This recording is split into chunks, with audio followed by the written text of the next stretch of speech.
Hello friends, ఈరోజు hotel స్టైల్లో ఉత్తప్పం ఎలా వేయాలో చూసేద్దాం. ముందుగా ఆనియన్, పచ్చిమిర్చి, కొత్తిమీర చిన్న ముక్కలు కట్ చేసి పక్కన పెట్టుకొని నెక్స్ట్ ఏమేమి వేయాలో ఒక్కొక్కటిగా చూసేద్దాం.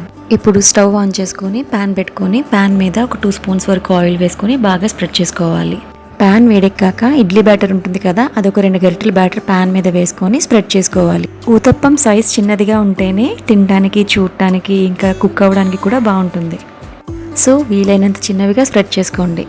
నెక్స్ట్ ఒక 1/2 స్పూన్ వరకు జీలకర్ర చల్లుకొని కట్ చేసి పక్కన పెట్టుకున్న ఆనియన్, పచ్చిమిర్చి, కొత్తిమీర కూడా వేసుకోవాలి. ఇవి వేసుకున్నాక ఒక 1/2 స్పూన్ వరకు ధనియాల పొడి చల్లుకొని మూత పెట్టుకొని ఆవిరికి ఉడకనివ్వాలి. ఊతప్పం ఎప్పుడు ఇలా మూత పెట్టుకొని ఆవిరికి ఉడికితేనే టేస్ట్ బాగుంటుంది, హోటల్ టేస్ట్ వస్తుంది. ఇలా 5 నిమిషాలు ఉడికిన తర్వాత మూత తీసి ఊతప్పం చుట్టూ అట్ల కాడితో తిప్పి ఆనియన్ మీద లైట్గా వత్తాలి. అప్పుడు ఆనియన్స్ ఊతప్పంకి అతుక్కొని ఊతప్పం తిరిగేసేటప్పుడు ఈజీగా ఉంటుంది. అంతే. ఇప్పుడు ఇంకో వైపు కూడా 5 నిమిషాలు ఉడికితే మన హోటల్ స్టైల్ ఉతప్పాలు రెడీ. మా చిన్నప్పుడు మా డాడీ ఎప్పుడైనా నైట్ టైం టిఫిన్లో తెచ్చుకునేవారు ఈ ఊతప్పాలు. మాకు తినిపించేవారు, చాలా టేస్టీగా ఉండేవి. ఈ ఊతప్పాలు వేసుకుంటే ఆ డేస్ గుర్తొస్తాయి, మా డాడీ గుర్తొస్తారు.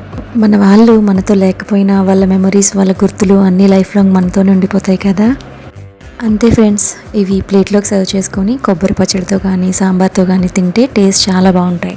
కానీ నేను మాత్రం ఇంట్లో కొత్త పచ్చడి సీజన్ వచ్చేస్తున్నా పాత పచ్చళ్ళు అవ్వట్లే అని ఇలా 2 స్పూన్స్ పచ్చడిలో 4 స్పూన్స్ పెరుగు వేసి పెరుగు పచ్చడిలా చేసుకున్నాను. ఇంట్లో చట్నీ రెడీగా లేనప్పుడు ఇలా మీరు కూడా ట్రై చేయండి.